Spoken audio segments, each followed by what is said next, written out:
8h18, bienvenue si vous nous rejoignez. Brigitte Fanny Cohen est avec nous. Bonjour Brigitte Fanny pour Bonjour, parler Laurent. d'Octobre Rose, ce mois, cette opération à laquelle s'associe bien sûr France 2. C'est le mois de mobilisation contre le cancer du sein, une maladie qui bien souvent est synonyme, vous le dites, je reprends votre expression, d'agression pour la féminité et qui exige une relation forte, une vraie relation de confiance entre la patiente et le cancérologue, le médecin. Bien sûr, alors juste un petit mot d'Octobre Rose, parce qu'il faut rappeler que l'objectif de ce mois, c'est d'inciter les femmes au dépistage et qu'en France, entre 50 et 74 ans, on propose tous les 2 ans une mammographie qui est entièrement remboursée par la Sécurité sociale. Il faut que ça devienne un réflexe. Pourquoi ? Parce que plus on dépiste tôt les tumeurs du sein et plus on a des chances de le guérir. Rappelons que quand même, chaque année, on découvre à peu près 54 000 nouveaux cas de cancer du sein. 11 000 femmes ou 12 000 femmes par an vont en mourir en France. Donc, le dépistage, c'est vraiment important. Et puis, plus on dépiste tôt, et moins on va être agressif, parce que c'est vrai que le cancer du sein est un cancer particulier. Ça agresse la féminité. Pourquoi ? Parce que d'abord, les femmes vont se voir proposer une chirurgie, soit pour retirer la tumeur, pire dans certains cas, retirer le sein. Donc c'est une agression intolérable pour la féminité. On va leur proposer dans de très nombreux cas un traitement par chimiothérapie. Autre agression pour la féminité, parce qu'on perd ses cheveux, on perd ses sourcils. Alors comment avoir la force de se battre ? Et c'est là que la relation entre le cancérologue et sa patiente doit être une relation forte, une relation de confiance pour inciter vraiment la femme à aller vers le chemin de la guérison. Un livre vient de paraître à ce sujet et je vous propose d'écouter cette patiente et ce cancérologue qui ont écrit ce livre à 4 mains.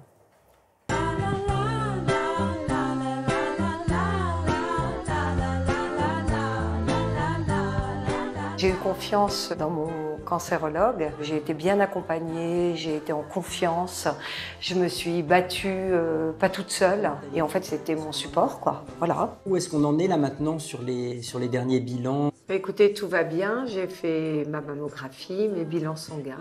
Je pense que le premier temps d'une consultation, c'est savoir écouter. C'est ce qui va permettre de s'imprégner à la fois d'une histoire, parce qu'un cancer c'est une histoire qui débute, mais c'est une histoire qui va durer très longtemps. Ensuite, après, c'est comprendre la patiente qui est en face de soi.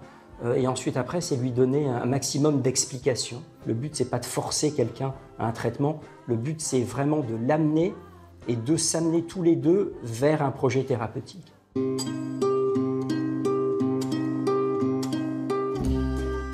L'annonce du diagnostic est essentielle parce que c'est le point de départ dans ce chemin que va être le traitement du cancer, et il ne faut pas le rater, ça c'est sûr.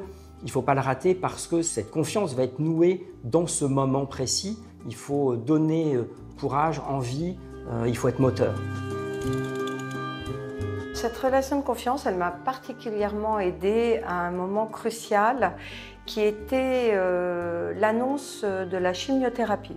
En fait, si je n'avais pas été sûre de lui, je me serais peut-être dit je vais aller voir quelqu'un d'autre. Moi, j'ai pas envie de perdre mes cheveux, j'ai pas envie de perdre mes sourcils, j'ai envie de rester Elisabeth.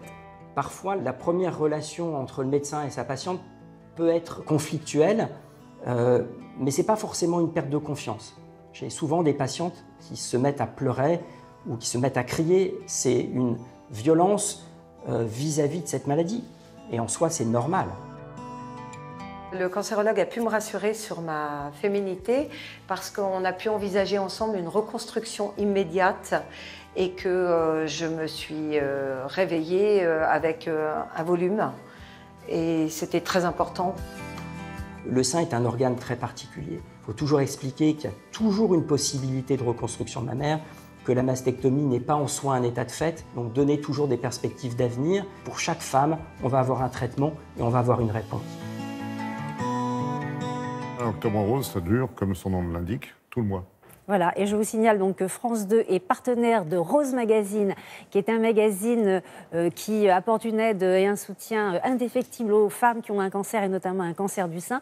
Le prochain numéro sort le 8 octobre, donc France 2 est partenaire de ce magazine qui est distribué gratuitement dans les centres hospitaliers. Je vous rappelle le titre de ce livre. On se revoit le mois prochain, le docteur Didier Bourgeois et Elisabeth de la Morandière aux éditions Le Duc.